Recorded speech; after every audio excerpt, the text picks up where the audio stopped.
Bienvenidos a Paz Interior, Vida Exterior, el espacio donde exploramos el camino hacia la serenidad interna, el bienestar emocional y la salud mental. El divorcio es de un par de décadas como para acá. Últimamente se ha dado como más, pero sí es importante que veamos desde el origen de cómo nos enseña la sociedad de que tenemos que hacer una pareja estable y después de la pareja ya viene la familia. El cómo empezamos nosotros desde escoger una pareja, por qué tenemos o queremos hacer una familia, y al final del día esta forma de no establecer bien desde la pareja o los vínculos de la pareja, el rol de la familia, es lo que nos lleva a llegar al divorcio, ¿no? En nuestra generación ha sido la que ha vivido cambios increíbles en cuestiones sociales, y uno de estos cambios es precisamente lo del divorcio. Anteriormente, en la generación de nuestros papás no era tan común el divorcio, pero ya en nuestra generación como que se dio el boom, y sí es muy cierto que después de haber pasado como esa generación de muchos divorcios, los chicos de hoy en día ya no planean casarse. Hola amigos, ¿qué tal? Mucho gusto saludarlos nuevamente. Gracias por seguirnos, gracias por continuar con nosotros en este podcast de Paz Interior, Vida Exterior. Y Víctor, ¿cómo están? Me da mucho gusto saludarlos. Espero que todos estén teniendo buenas semanas, un buen arranque de mes, de mayo. Ya estamos en mayo y bueno, agradeciéndoles como siempre su participación, su presencia e insistirles en que sigan subiendo sus preguntas, sus comentarios, que se suscriban, que corran la voz para que el podcast y toda la información que aquí queremos compartir con todos siga adelante y sigamos tocando más corazones y alterando más conciencias. Oye, yo sí quiero comentar que gracias por sus comentarios, porque sí los estamos tomando muy en cuenta, ¿verdad? Para poder hacer estos episodios de su interés, de nuestro interés, de que nos llenen a todos, y muchas gracias por su participación. Así que sigan participando, síganos escribiendo, que pues aquí los vemos. Muy bien, pues vamos a entrar en materia. Ahora vamos a abordar una temática que seguramente nos va a tomar más de un solo episodio. Creemos que lo vamos a hacer en 2, porque es un tema muy, muy amplio, muy recurrente, muy de hoy, bueno, desde hace muchos años, pero muy de hoy, que es el divorcio. El divorcio de matrimonios, el divorcio de parejas, y cómo se origina, cómo sucede, qué provoca y qué podemos hacer para enfrentar la situación de una mejor manera. Sí, mira, a mí me gustaría empezar, entiendo que el divorcio es de unas par de décadas como para acá que empezó más o menos, pero últimamente se ha dado como más.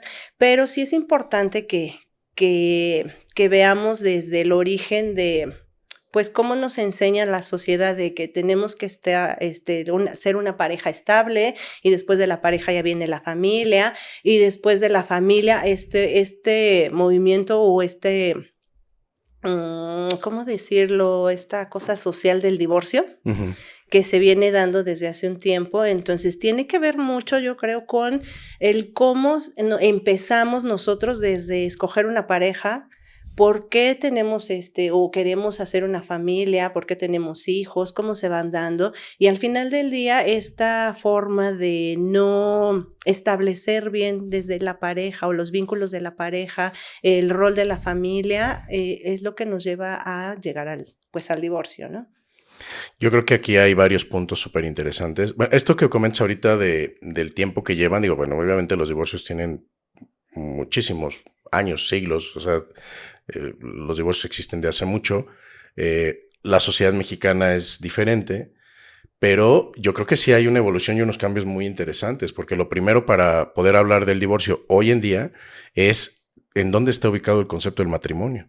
Claro. Porque incluso hoy ya en este momento el tema del matrimonio pues ha sido bastante devaluado. Hay muchísimas relaciones que no quieren casarse, ya no le ven lo relevante, es más, lo ven como algo malo. Y tener que firmar un papel, y no tengo la necesidad de firmar un papel para estar con alguien. Y ahora que todo es desechable, peor, porque no solo ya no me caso, sino que puedo estar contigo y ver un rato qué pasa, y si no, me salgo o te sales y no pasa nada. Pero nosotros queremos abordar la perspectiva desde nuestra generación.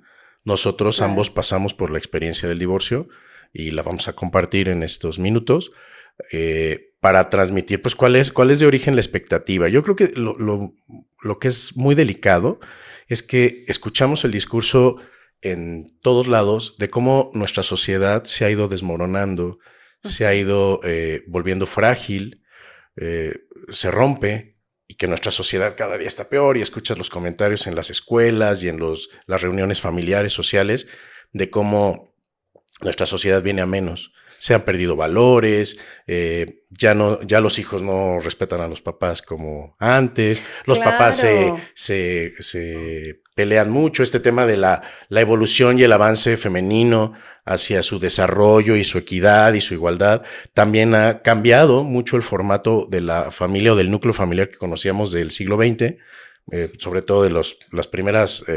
la primera mitad y un poco más del siglo XX, todo esto ha venido cambiando y evolucionando muchísimo, pero al final sí creo que la familia es el núcleo de la sociedad y el ver cómo está nuestro país, el ver cómo está la sociedad en general, creo que sí es un reflejo de qué está sucediendo al interior de los hogares, cómo está pasando la dinámica familiar.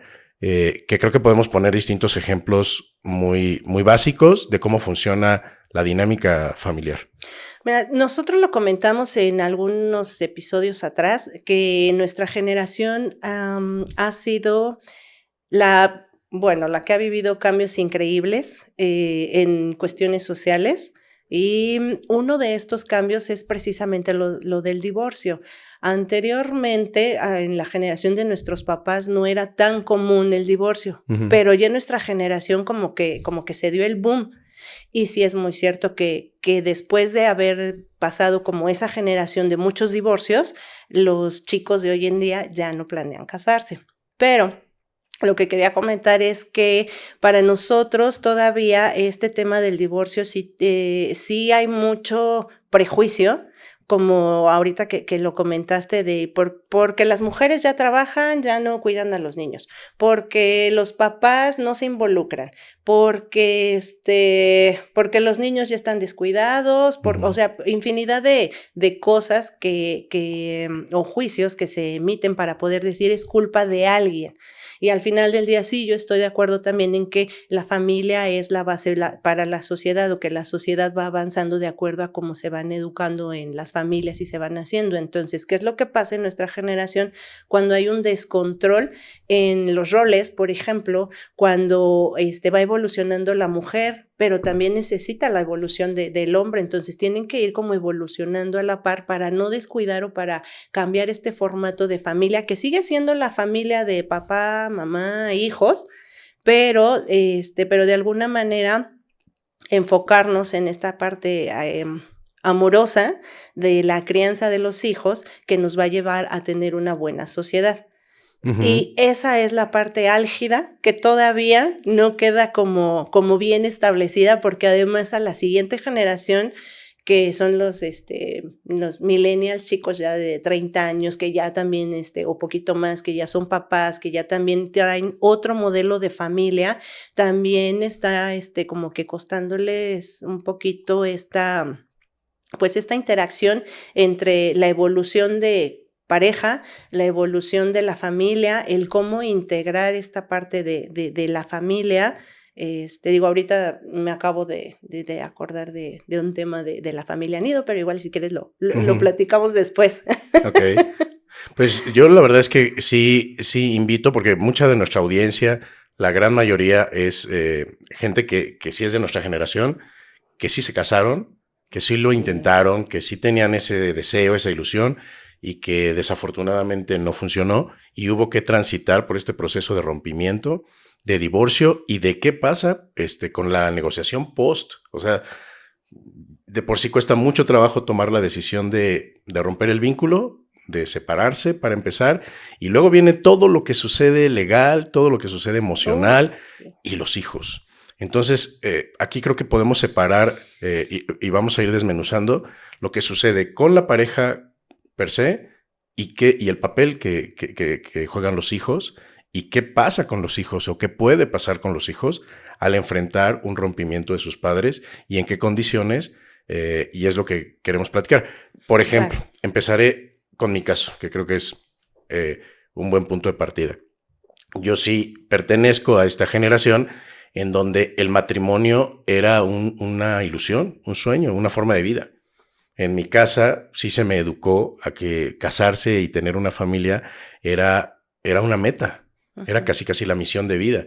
Decir, oye, pues te vas a casar y vas a tener a tu familia y vas a casarte para toda la vida, ¿no? O sea, cásate con Claro. alguien por amor y vas a tener tus hijos y vas a comprar o a tener tu casita, tu departamento, tu trabajo y tú vas a irte a trabajar. El American Way of Life, el clásico modelo Ajá, sí, muy sí. esquematizado de allá del siglo XX de el papá proveedor y salía a trabajar todas las mañanas y la mamá ama de casa y se quedaba y tenías por lo menos un par de hijos, ¿no? Por lo menos en mi casa fuimos Ajá. dos, nada más, no como en otras, ¿no?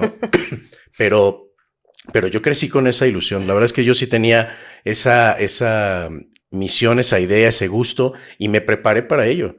De hecho, yo no me casé joven de menos de 30 me refiero, porque yo Claro. quería estar, no sé, como que esta preparación, esta concientización o madurez, como se le ha llamado, para decir, ¿cómo bajo el riesgo, cómo reduzco el riesgo de que no me vaya a fallar? Ni la decisión de la pareja, ni mis intenciones, mis ganas y todo lo que esté alrededor para formar solamente un hogar y no destruirlo, ¿no? Entonces, se suponía que si tú no te casabas tan joven, tenías menos riesgos de que esto sucediera. Y bueno, una de las cosas más relevantes es que sí, claro que en mi casa, mi mamá, pues el diálogo de común es hablar del matrimonio y es hablar, y por la iglesia. Y el matrimonio por la iglesia y la familia y la unidad y todo esto de lo que estoy platicando. Y para eso sí más o menos te preparas, porque incluso en aquellas épocas, los libros que leías, las películas, novelas o lo que fuera, sí iban mucho en el sentido de formar un hogar y era el most, aunque hubiera problemas en medio, siempre el final bonito de la novela o de la película era que la familia se arreglara y que vivieran felices para siempre, ¿no? Ese era Ah, sí. el sueño. Entonces, eso sí escuchabas mucha información, sí te preparaban para eso. Pero te preparaban desde la idea o la creencia de la ilusión. Ujú. Digo, yo soy muy de que el amor es muy importante, pero, esa preparación venía como desde la ilusión de, lo dijiste ahorita, de vamos a ser felices para siempre, voy a tener, en el caso de las mujeres era de voy a tener a mi marido bien guapo y proveedor y protector, y yo me voy a quedar a cuidar a los hijitos y cocinar, porque esos eran los roles, o sea, como Sí, mujer tienes que aprender a cocinar y a cuidar a los niños y atender al marido y porque que era lo que se administrar, tenía que hacer, ajá. ajá. Y entonces, en mi opinión, digo, ya hoy en día es más desde la ilusión, porque al paso del tiempo, cuando ya estamos viviendo en pareja, te das cuenta que, pues, el aprender a cocinar no era tan importante como aprender a lidiar con los problemas, ¿no? El tener que saber cambiar pañales, por ejemplo, no era tan importante como el saber darle soporte emocional a los hijos. Y todas esas situaciones eran más desde la ilusión, y sí, el clásico, ¿no? De las princesas De Disney. de los cuentos y demás, dices, eso era lo que se veía, lo que se vivía en esos momentos, pero a nosotros nos tocó decir, no es así. O Ujú. sea, te vas dando cuenta que la pareja no es así, que no es el cuento ideal de, todo va a salir súper bien. Sí, porque finalmente todo eso es lo superficial. Claro, Te das cuenta ya cuando lo vives, ya cuando estás metido en el ya que estás huracán, ahí hasta sabes adentro. que las cosas interiores, las cosas cotidianas de lo que sientes, las Claro. emociones que vives, los sueños, los cambios constantes, cuando llegan los hijos, etcétera, pues eso es algo que sí no ves en las referencias que tenías. Y yo, a lo que quería llegar es que, por lo menos en mi caso, yo sí me preparé y me mentalicé para casarme para toda la vida y enfrentar problemas y salir adelante y dialogar con mi esposa y superar los retos, porque iban a ver. Eso sí, sí lo tenía yo muy mentalizado, pero a mí nadie me habló de que me podía divorciar, de que era una Sí. posibilidad, Y es que porque esa idea sigue, bueno, me he dado cuenta que sigue prevaleciendo ujú, en personas de nuestra edad, aún después de haber, pasado por un divorcio, aún después de eso se sigue con esa idea de voy a encontrar una pareja para pasar el resto de mi vida. O sea, no se ha terminado de superar esa idea. No, y te digo que es muy, en mi caso fue como un bloqueo, una laguna de decir, ¿y ahora qué hago? O sea, cuando me enfrenté a la posibilidad de una separación y de un divorcio, dije, ¿y esto cómo se prepara? ¿Con qué se come? Porque nadie me preparó para esto.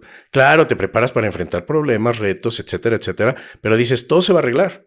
Pero cuando ves que es inminente y que la postura ya en el matrimonio es, esto ya no se puede reparar y no podemos seguir juntos, dices, bueno, ¿y dónde está el libro? ¿Dónde está el texto? ¿Dónde están los tips, la receta? Decir, híjole, le tienes que hacer por aquí, prepárate de esta forma. Incluso, por ejemplo, el tema de terapia, cuando yo me divorcié, tampoco era tan normal decir, pues vamos a terapia de pareja y lo podemos arreglar. Sí, no era tan o a terapia común. individual. Sí. Pues no era. Sí. Entonces, ¿de dónde te agarras? O sea, es una desesperación. Y estoy hablando del caso de una persona que, bueno, tuvo la posibilidad de tener estudios de licenciatura en una familia clase media estándar. No estoy hablando de casos graves, extremos de violencia o de infidelidades, no, que son muy complicados. Pero pues ya en mi caso era, ¿y qué hago? Ahora sí que ¿quién podrá ayudarme? Porque no sabía yo qué hacer. La verdad es que a mí me costó mucho trabajo enfrentar la realidad porque la expectativa, que de esa platicaremos, ¿no? Porque la expectativa era muy alta. La expectativa era, aquí esto va a ser el American Way of Life y de aquí no me voy a mover. Entonces fue muy duro. La verdad es que fue muy duro y vamos a platicar ahorita de esto, este sentimiento como hombre, que es el que yo quiero también compartir hoy. ¿Qué pasa en la cabeza y en el corazón de un hombre cuando él se tiene que salir de su casa? Se le quiebra el esquema de todo lo que tenía organizado en su vida. Empieza a vivir solo, no puede ver a sus hijos.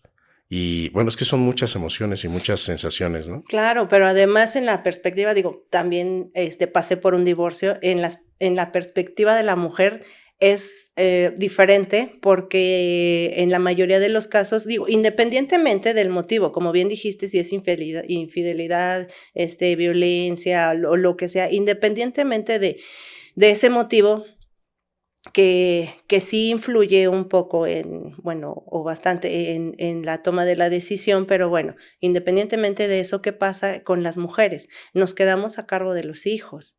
Te quedas, o sea, se queda uno con toda no nada más la parte emocional, sino también tengo que ser proveedor, tengo que cuidar a mis hijos, tengo que hacer como muchas cosas para salir adelante con ellos. Entonces sí existe a lo mejor el sentimiento de soledad, como dijiste ahorita, tanto para el hombre como para la mujer, porque se está quebrando la pareja o tu pareja, no nada más es la relación, sino tus ilusiones. Todo lo que tú pensabas que podía hacer se viene para abajo. Y estás rompiendo un vínculo con una persona que amabas y que esperabas que estuviera ahí juntos para toda la vida. Pero el tema de quién se queda con los hijos sí tiene que ver. El tema de quién provee, por supuesto que tiene que ver. Y ahí se viene todo un montón de discrepancias entre los hombres y las mujeres. Y para eso estamos aquí. Sí, exacto. Bueno, antes de seguir ya entrando en este nivel de detalle, quisiéramos compartir con nuestros amigos unos datos que tenemos que obtuvimos en el INEGI de estadísticas de la situación, porque realmente sí es un tema muy delicado. Hemos visto que, hablando solamente obviamente de México, en el año 2012, habían 17 divorcios de cada 100 matrimonios, es decir, un 17% de divorcios, ¿no? De los matrimonios legales, registrados. Las últimas estadísticas son del 2022, pero viene esta referencia que me parece muy interesante por el brinco drástico, sí, que es en el 2012 el 17% de los matrimonios que acababan en divorcio. Para el 2022, y hay una afectación también que tiene que ver con la pandemia, pero para el 2022 esta cifra se duplicó. O sea, el 33% de los matrimonios, 10 años después, acababan en divorcio. Lo cual es un cambio drástico, fuertísimo para mi gusto. En 10 años, el doble de las personas que en esa época se divorciaban, ahora lo hacían. Para el 2025 ahorita todavía no hay una estadística concreta, pero la tendremos pronto y con gusto la podremos compartir. Es Interesante entonces que el 33%, o sea, uno de cada tres matrimonios Digo, además se también rompe, hay que ver cuántos matrimonios ya hay hoy en día. que cada vez son menos. Así es. O sea, prefieren ya vivir en pareja, pero sin casarse. Fíjate que el dato que obtuvimos y que se va a ver aquí en la pantalla es que en el 2022 hubiera un poco más de 500,000 matrimonios. Y 167,000, 170,000 matrimonios de estos se acabaron divorciando, ¿no? Vienen otros datos, como por ejemplo los estados en donde hay más divorcios y en donde hay menos.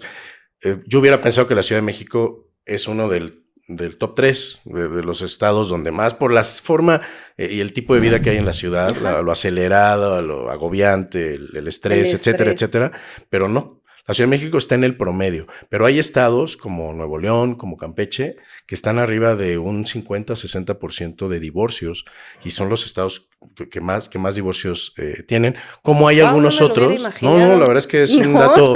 un dato muy, muy extraño. Porque tengo la idea de que en el interior de la República todavía es como más arraigado el tema del matrimonio.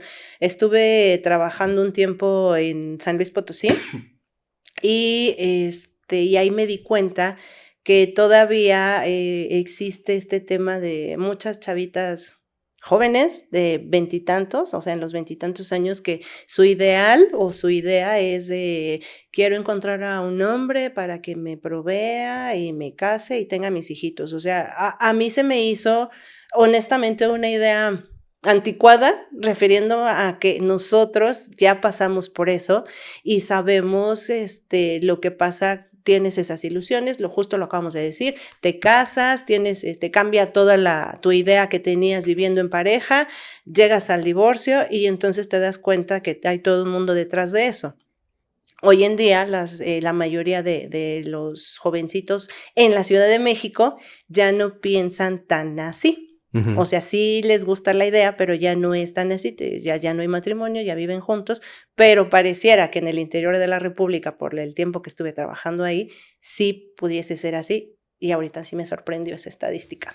Fíjate que estos estados con mayor tasa de divorcio, 2 de los 3 más importantes están en el norte del país. Y los estados que menos tasa de divorcio tienen están en la zona centro-sur, que son Puebla, Oaxaca, Veracruz, que traen una tasa inferior al 20% de divorcios. No sé si tiene que ver el tema geográfico de alguna forma, climático, no sé. A lo mejor no hoy es una mera coincidencia, pero me llama la atención que así se presenta. Otro dato fundamental es la edad promedio en la que nos divorciamos hombres y mujeres en el país. Las mujeres en promedio se están divorciando entre los 40 y los 41 años de edad. Y los hombres a los 43. También es cierto que en la mayoría de los matrimonios el hombre es un poco mayor, 2 o 3 años que la mujer, pero sí es la edad estándar. Y también viene otro dato revelador de cuál es el rango de edad, de años promedio que duran los matrimonios. Y los matrimonios donde más se presenta el divorcio son los que llevan entre 6 y 20 años de casados. De 1 a 5 años hay un 19% de divorcios, ¿no? Okay. Pero donde más divorcios se presentan es en los matrimonios que tienen entre 6 y 20 años de casados. O sea, y a también, partir de los 6 años a los 20 es cuando más. Ajá, así es. Después de los 20 también es alta la tasa, es de más del 30%. O sea, la mayoría de los divorcios deben de andar de los 20 años hacia arriba, de 20 años de casados. Ok, luego suena coherente. A lo mejor en nuestra época nos casábamos jóvenes. No sé, 20 y tantos, 25, 26. Súmale 20 años, son 45, 43. Ajá, exactamente, porque además hay que tomar en cuenta que también por desarrollo humano, después de los 40 años o a partir de los 40 años, empezamos a tener como seres humanos esta inquietud de hacer cosas diferentes o de hacer cosas nuevas. Obviamente, si a los 20 y tantos años, 30 años, ya teníamos hijos, ya teníamos responsabilidades, llega nuestra crisis de los 40, queremos conocer otras cosas. Hay quienes incluso les llaman la segunda adolescencia, ¿no? Pero sí también influye esta parte donde pasaron 20 años o pasamos 20 años queriendo tener la familia feliz. Sí. Entonces, Sí, pues esforzándote digo, sí concuerdan las estadísticas, sí. ¿no? Y otro dato interesante para todos ustedes es que en la mayoría de los divorcios, los matrimonios tienen un hijo. O sea, hay de todo, pero la tasa mayor es de matrimonios que tienen solamente un hijo, de los que se están divorciando. Esto también tiene mucho sentido porque cada vez esta planificación familiar y de tener menos hijos ha sucedido, y más que las mamás también trabajan, los papás, entonces es más difícil cuidar y encargarse de más de un solo hijo, ¿no? Pero bueno, son algunos de los datos que recogimos que a mí me parecen muy significativos, muy representativos, para que nos hagamos una idea. Sí. Comparto que a mí lo que me pasó después del divorcio, y ahorita daré quizá más datos de color de qué pasó en el mío, pero fue algo muy, muy interesante que a mí me empezó a taladrar la cabeza cuando yo ya vivía solo, porque yo me fui a vivir a un departamento solo. Yo le decía a Dios, ¿y por qué pasó esto? ¿No? ¿Por qué ahora tengo más tiempo? ¿Qué puedo hacer con este tiempo? Porque como papá, pues yo ya salía de trabajar y pues ya no tenía que hacer y me iba a mi departamento y pues a picarme los ojos, ¿no? Y ya sabes que o prendes la tele o te pones a leer o a veces ni salir, ¿sabes? Porque salir al principio es como novedad. Decir, sí, voy a irme a tomar una cerveza o voy a irme a cenar fuera. Oye, pero espera, perdóname, pero en tu caso, tus hijos se quedaron a vivir con su mamá, en su caso. Sí, o sea, los tú tres. Te saliste y tú te fuiste a vivir a otro lado. Sí, fue un esquema de divorcio tradicional, donde incluso ella me dijo, ella propuso y planteó que hiciéramos este esquema de cada 15 días se quedaban conmigo, que era el esquema tradicional positivo, cuando sí se hacía, de decir cada 15 días se van con su papá y se quedan en casa del papá de viernes a domingo, ¿no? Vic, ¿hace cuántos años te divorciaste tú? Hace 12 años. Ok. Todavía. Y te digo, ese planteamiento fue de ella. Al final en la práctica cambió, sí fue cambiando, porque incluso entre semana yo veía a mis hijos, nos compartimos todo, pero bueno, sobre todo en tiempos. Yo también los llevaba a la escuela algunos días de la semana, nos dividíamos los eventos escolares, deportivos, festivales, era claro, entre los dos, ¿no? O sea, sí entiendo que en la práctica ya es diferente. O sea, porque pues ya de nosotros como papás, ya estamos hablando como papás, no como pareja, porque la pareja ya establecimos que se disolvió, pero como papás depende de nosotros el qué tanto nos involucramos o no con los hijos. Y te preguntaba del tiempo porque yo me divorcié hace 15 años. Casi igual. Casi igualitos. Entonces, ¿Y también te quedaste con tus hijos tú? Y yo me quedé con mis hijos. Y él es el que se fue. Pero a lo que iba es que las leyes tenían como su estándar, ahorita que lo mencionaste, de veo a mis hijos cada 15 días, ¿no? O es la visita. Entonces tenía como cierta estructura la ley, que era pues lo que había para poder enfrentar todo esto de alguna manera legal. Digo, independientemente de lo que hayamos hecho, eso era la estructura que nos ponía, ¿no? Sí, y yo quería comentar que en ese momento que a mí me sucedió, yo en mis pláticas conmigo mismo, en buscando qué podía hacer, la experiencia del divorcio me sirvió mucho para decir, se lo tengo que contar al mundo. O sea, le tengo que decir al mundo qué sucede, porque es algo que para mí fue nuevo, que por supuesto pasé un proceso del que ahorita podemos platicar cuál es ese proceso de duelo, porque finalmente es una pérdida. Estás perdiendo a un ser querido, estás perdiendo a tu familia, que es un gran ser querido, ¿no? Es como si te falleciera la persona que más amas, y la pierdes, se te va entre las manos y dices, ¿y ahora qué hago? Y entonces es un proceso de duelo que tienes que vivir. Y a mí lo que me sucedió es que logramos pasar por ese proceso y estar en muy buenos términos. Y yo le decía a ella, oye, vamos a platicarle esto al mundo, porque si tú y yo pudimos llevar un proceso sano, tener un buen resultado como papás, no como pareja, pero sí como papás, y estamos logrando que nuestros hijos avancen de una forma bastante, bastante sana, que no haya traumas, que no haya heridas tan fuertes, que esto esté manejándose bien, aunque sea a la distancia. Yo quiero platicarle esto al mundo. Yo le quiero decir a las parejas que hoy están viviendo estos procesos, este trance de decir, me divorcio o no me divorcio, por qué sí, por qué no, qué me conviene, qué no me conviene, la parte material, la parte emocional, los hijos, y dije, tengo que hacer un taller, tengo que hacer una plática. Y afortunadamente lo logré. Y lo logré, trabajé, diseñé un taller para familias divorciadas que se llama Siempre Padres, que he podido impartir sobre todo en escuelas, porque en las escuelas viven un proceso. Hay estadísticas escolares en donde el 50% de las familias de la escuela están desintegradas. O sea, el 50% de los niños que van diario a clases pueden traer un tema de que acaban de pasar por un pleito, una discusión, los papás están en un plan imposible y llegan los papás a hablar con los directores de la escuela y el papá y echándole a ella, a su exesposa y ella a él, ¿no? Y los niños en medio de decir, y luego por qué el niño ya no rinde, y luego por qué el niño no quiere estudiar, y luego por qué el niño anda violento, y luego, pues sí, porque todo nace de la situación que están viviendo en casa, pero el 50% es altísimo.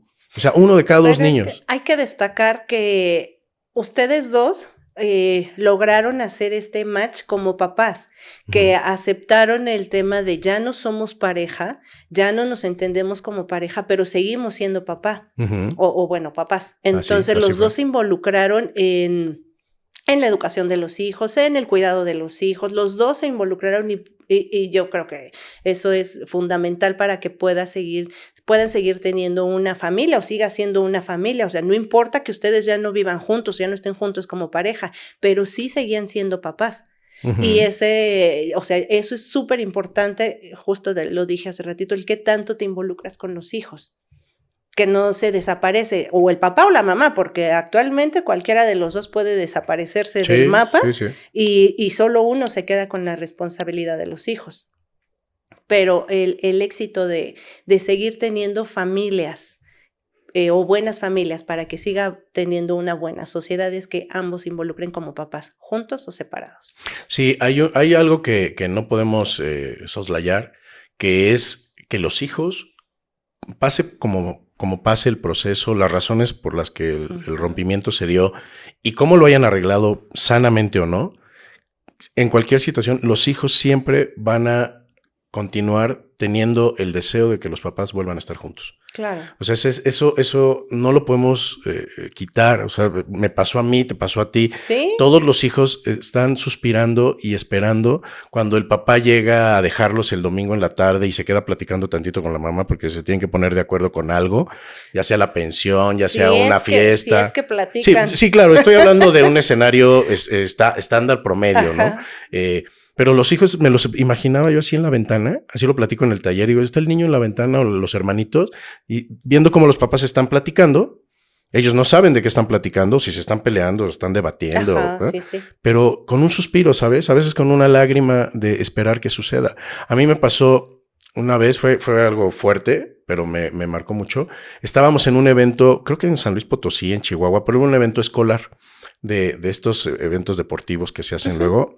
Y pues fuimos todos ya divorciados, yo en mi hotel, ellos en su hotel, pero estábamos en una misa del colegio y estaba Chela, estaba mi hija menor y estaba yo, así estábamos acomodados, parados y pues teníamos a nuestra niña cada uno con una mano, ¿no? Entonces estábamos así agarraditos los 3 de la mano, pero ella en medio y resulta que mi hija nos fue acercando y nos juntó las manos. A su mamá y a mí, ¿sabes? Fue algo tan impactante. Claro. O sea, se me fue el avión de lo que estaba sucediendo afuera y dije, ¿cuánta información hay aquí? ¿Cuánta emoción? ¿Cuánto corazón? Mi hija estaba muy chiquita. Cuando yo me divorcié, mi hija tenía 3 años. En ese momento a lo mejor tenía 5, pero ya habían pasado 2 años, 3 años, y ella seguía con esta ilusión. Y me acuerdo que pues ella construyó una casa a donde se fueron a vivir.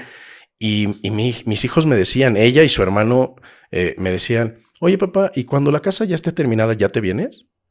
O sea, eso pasó tiempo. ¿Cuántos años tenían tus hijos cuando te divorciaste? Cuando yo me divorcié, el mayor tenía 15. Ok.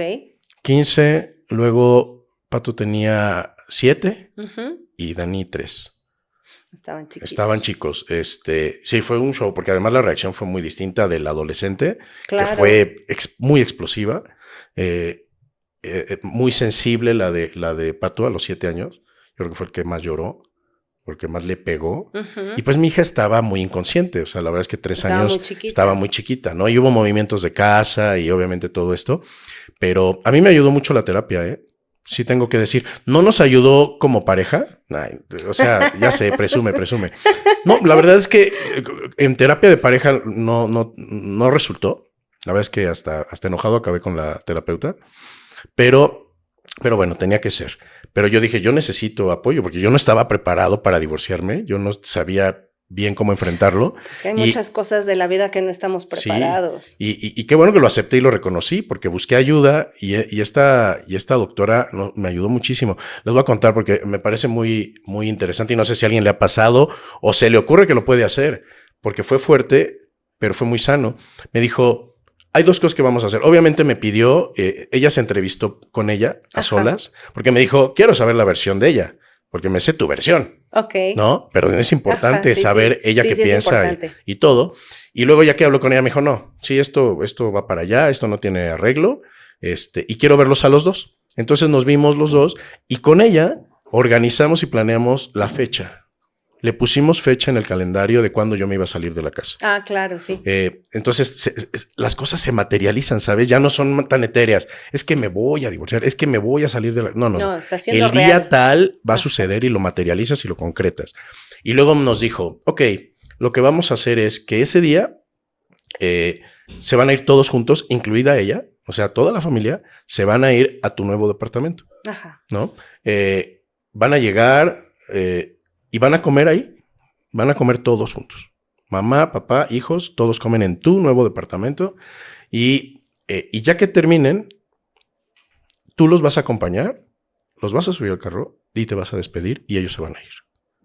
Hijo, para los hijos, que al final es lo que más tenía que importarme, más que mi dolor o el dolor de ella también, pero hablo por mí, Claro. más de que lo que yo estaba sintiendo como hombre, con mis frustraciones, mis decepciones, mis traumas de haber fracasado en mi plan de vida, que era el matrimonio y la familia, decía, es muy importante para los niños que se den cuenta, uno, que sus papás no están peleados, no están en guerra, Claro. se llevan, platican y conviven. Eso es muy importante porque vas a ver a futuro el mensaje cuando venga esta parte de formación Ujú. para los hijos. El que los vean a ustedes unidos, cercanos y no en pleito. Y 2, que es fundamental que ellos identifiquen un espacio sólido, un espacio real en donde está su papá. Y que tampoco es que te hayas ido a otra ciudad, te hayas ido a otro país, Claro. estés con otra persona, otra mujer. No. Ellos dicen, aquí está el lugar físico donde está mi papá, que no estaba tan lejos en tiempo de distancia de la casa. Y aquí está mi papá. Aquí tengo una recámara, aquí tengo donde voy a dormir. Y mis papás se llevan. Yo en ese momento no lo entendía tanto. Se me hizo hasta un poquito agresivo por parte de la doctora. Dije, ¿cómo crees? O sea, el mero día que además yo me salí el 11 de mayo. O sea, fue una fecha muy complicada. Ok, sí. Pues estamos por cumplir 13 años, ahora el 11 de Ajá. mayo. Y entonces para mí era muy fuerte el que me dijera, no te preocupes, se van todos juntos, platican, comen y sí puedo compartir que el primer momento fuerte, muy fuerte para mí, fue cuando regreso al departamento después de que ellos se fueron. Todavía no me había yo quebrado, aunque traía el nudo en la garganta, Ajá. de verlos irse. Pero subo y ver en la mesa los platos de mis hijos, sucios, vacíos. Y ver el plato de Spider-Man, el plato de Dora la Exploradora, nunca se me van a olvidar. Y el cereal, un juguete por acá. Y cómo me gritó el silencio. Yo creo que es una de las experiencias más fuertes de toda mi vida, escuchar el silencio y estar solo. Sí. Y decir, ya me quedé solo. Y es algo que sí hace mucha diferencia entre el padre o madre que se queda sin los hijos, aquel que se queda con los hijos.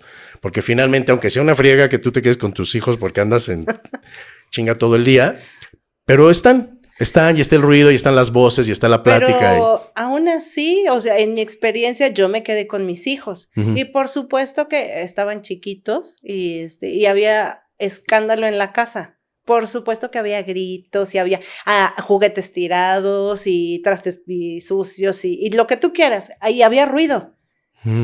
Pero yo no tenía a mi pareja. Claro. Al llegar a tu recámara en la noche, pues sí, es diferente. Pero yo estaba sola. Entonces, al final del día, esta parte, cuando la gente dice, es que, pues bueno, por lo menos tienes a tus hijos que te hagan compañía. Dices, pero es que son mis hijos, no es mi pareja, no es otra persona, no es un adulto, no es, o sea, son mis hijos, es diferente. Sí. Entonces, por supuesto, se vive esa soledad, pero de otra manera. O sea, a lo mejor la soledad que describes es como, digamos, absoluta porque ni ruido había. Bueno, en mi caso, pues sí había ruido, pero internamente con todo lo que estaba pasando, también era soledad. Oye, y me acordé de otra cosa que me pegó mucho, que fue, yo por ejemplo los días, era como el novio adolescente, esperaba todo el día con una ansia y un deseo de poder hablar con mis hijos, de poder llamarles por teléfono, porque al principio fue muy rígido este esquema de cada 15 días. Sí. ¿No? Entonces yo, como les decía a mis hijos, 13 días a la quincena, pues no me ven y no los veo. Y a veces hablamos. Yo dije, bueno, voy a hablar con ellos todos los días. Ajá. Pero había noches, yo llegaba a trabajar y ya cuando se suponía que ellos habían terminado la tarea, ya estaban más tranquilos, entonces yo llamaba, pero hubieron muchas ocasiones en que no pude hablar con ellos, porque alguno ya se había dormido, porque estaba en casa de un amiguito, porque habían salido al súper con su mamá, y no podía hablar con ellos. O ¿sabes qué? Que había llamadas, sobre todo con mi hija, que pues estaba tan chiquita, que ahora vacilamos mucho. Ajá. Porque le digo, hija, yo todo el día deseaba y ansiaba platicar contigo. Pues bueno, yo como adulto y papá solo, pues yo ansiaba echarme una platicada con mi hija de 5 minutos. No, era una niña de 3 años. Claro. Y no tenía conciencia. Pues no. Para ella su papá podía estar de viaje. Entonces, pero yo, desde mi perspectiva, yo estaba así con el corazón todo apachurrado. Y entonces le marcaba y vacilamos porque así era tal cual la respuesta. Le decía, hola, mi amor, ¿cómo estás? Y me contestaba, adiós, bye. Y me colgaba. ¡Claro! Adiós, bye. Ahora nos atacamos de risa, ¿no? Ya tiene 15 años. Pero el adiós, bye. ¿Y tú con tu lágrima? Así era la lágrima, Remy. Es decir, y yo me esperé desde las 7 de la mañana para hablar con mi hija porque me diga adiós, bye. ¿Qué? Es que, ¿sabes qué pasa? Cambia la rutina. O sea, si ya no estás en la misma casa, ya no formas parte de la rutina. O sea, es triste, pero es cierto. Entonces, no es que la mamá, porque a mí me sucedió, es que no puedo hablar con los niños, o no, sobre todo la abuelita, pues sí, la abuelita paterna, que decía, es que quiero verlos, no sé, el miércoles a las 5 de la tarde. Y yo así de, pues es que el miércoles a las 5 de la tarde... pues no se puede, o sea, porque yo tengo que trabajar, ¿cómo los llevo? El niño tiene, o que ella fuera a la casa, no, pues es que están en la guardería, o están en la escuela. ¿Qué edades tenían tus hijos? Evento. Mis hijos tenían, mi hija tenía 12, mi hijo tenía 8, 7 años, y los dos chiquitos uno acababa de nacer y el otro 2 años. Oye, o sea, entre paréntesis, cuando enviudaste, recién nació tu hijo. Y cuando te divorciaste, recién nació otro. Sí. O sea, ¿qué onda? Yo no sé, karma, la vida, vete a saber, pero cuando pasó todo el proceso del divorcio, estaba yo esperando a mi cuarto hijo. Y justo de que él se fue a vivir a otro lado, de que ya dejamos de vivir en la misma casa, fue en el último mes de embarazo. Qué fuerte. Sí. Órale. Wow, ¿no? Oye, digo, ahorita, perdón que te interrumpa, pero también hay un tema que de aquí surge y que no habíamos tocado, para ver si ahorita lo mencionamos más. Sí. Que es este segundo hogar para los primeros hijos, la segunda pareja, la segunda familia para los primeros hijos, porque en tu caso concreto, tus 2 hijos pues son del papá que falleció, ¿no? Sí, de sabes que enviudaste, pero luego ellos ya convivieron con un nuevo esposo tuyo, con una nueva familia y con nuevos hermanos, con medios hermanos, lo cual también es un tema cuando vienen los divorcios, por esta formación de nuevos hogares, de nuevas relaciones. Sí, las familias reconstruidas. Y cómo trabajar en esta situación de del padrastro o de la madrastra y Claro, su papel en la ese, formación de sí, los hijos que no son suyos. Sí, es bien importante también tener esta conciencia de lo que se está haciendo y cómo participan los hijos. Pero ese me gustaría tocarlo en Más adelante. Ajá, más adelante. Ok, bueno, pues te decía que a mí me motivó mucho, sí me motivó mucho. Platicaba yo con Chela un día, estábamos, es como amarrar lo que estábamos platicando hace rato. Pero un día yo llevé a mis hijos un domingo, ya los llevé a casa de ella, y pues nos quedamos afuera, ahí recargados en un coche, platicando pendientes. ¿De qué pendientes platicas? Los mismos que platicabas de casado, ¿eh? Claro. Oye, hay el festival de la escuela tal día. Oye, se viene el 10 de mayo. Oye, se viene la Navidad. ¿A quién le toca? ¿Con quién les toca la Navidad? Y todos son negociaciones como cuando estabas casado. Claro. Vamos a ir con tus papás, vamos a ir con mis papás. Porque son temas de familia, no de pareja. Exacto. Y entonces seguíamos platicando y yo caí en esta cuenta y me empecé a reír. Entonces ella se volteó así como que de que te estás burlando, ¿no? O sea, ¿por qué te ríes? Pues es lo y mismo le dije, de que cuando vivíamos juntos. Le dije, ¿no te das cuenta que es igual? Ajá. La única diferencia es que ya no vivimos juntos. Y justo le dije, tú y yo no nacimos para ser pareja, nacimos para ser papás. Y creo que lo estamos haciendo muy bien. Y la verdad es que logramos muchas conexiones muy buenas porque había mucha comunicación, aunque sí habían, como en cualquier pareja de papás, diferencias de concepto en cómo manejas la educación y la formación. Es que no seas tan permisiva con un hijo, es que ponle más límites al otro, es que estas cosas luego cambian, porque además cuando están con el papá solo 48 horas a la quincena, que es una frase que me gusta mucho, porque solo era de viernes en la tarde a domingo en la tarde, sí, son 48 horas a la quincena. ¿Sí? Entonces yo decía, pues sí, y hasta mis hijos decían, está bien, pues mi papá quiere que tienda la cama, la atiendo, al fin que los otros 13 días no la voy a atender. Claro. ¿No? Entonces pasaron distintas cosas, pero lo interesante es decir que en ese momento a mí me cayó el 20 y dije, necesito contarle esto al mundo, necesito platicarle al mundo lo difícil que es un divorcio y sobre todo cuando no lo esperas, porque no estás preparado, y luego decirte cómo pude yo, junto con ella, por supuesto, enfrentarlo y lograr que nuestros hijos, a pesar de que todos los hijos tienen una herida mayor o menor, esa no se quita por un divorcio, logramos que tuvieran una vida y una estabilidad y una formación bastante sana. Ella y yo una relación muy en paz, que es de eso quiero hablar en el siguiente episodio, de lo importante que es encontrar paz. Claro. Sí, a mí también me gustaría tocar más adelante el tema porque son dos cosas en el divorcio. Es el cómo me sentí yo como persona y cómo actué yo como papá o como mamá a cargo de esta nueva vida. Pero eso ya lo tocaremos en el siguiente episodio. Sí, vamos a dejar aquí este episodio y en el siguiente vamos a adentrarnos ya más en ¿y cómo le haces? ¿No? Claro. O sea, claro que pasó todo esto y muchas cosas más que cada persona de los que nos están viendo y escuchando tienen su propia experiencia y sería extraordinario y enriquecedor conocerla, porque todos tenemos nuestra propia versión de lo que nos pasó y cómo le hicimos para salir adelante, si hemos logrado salir adelante o no. Pero vamos a continuar en un siguiente episodio, ¿no? Para que esto, no crean que esto aquí acabó, porque es un tema muy amplio y muy rico. Y tenemos mucho material. Así que, pues bueno, amigos, muchas gracias. Gracias, Vic. Gracias amigos. Vamos a continuar con este tema tan interesante. Recuerden suscribirse, recuerden enviarnos sus comentarios y vamos a esperar. ¿Vic? Sí, nos vemos muy pronto. Que tengan muy buen día. Hasta luego. Y así llegamos al final de este episodio de Paz Interior, Vida Exterior. Esperamos que estas palabras te hayan inspirado y te ayuden a dar un paso más en tu camino hacia tu paz interior. Si te ha gustado, no olvides suscribirte, compartirlo y dejarnos tus comentarios en nuestras plataformas de YouTube y Spotify. También puedes enviarnos tus preguntas o sugerencias para futuros episodios. Recuerda, la paz está dentro de ti. Solo necesitas hacer espacio para sentirla. Nos escuchamos en el próximo episodio. Hasta la próxima.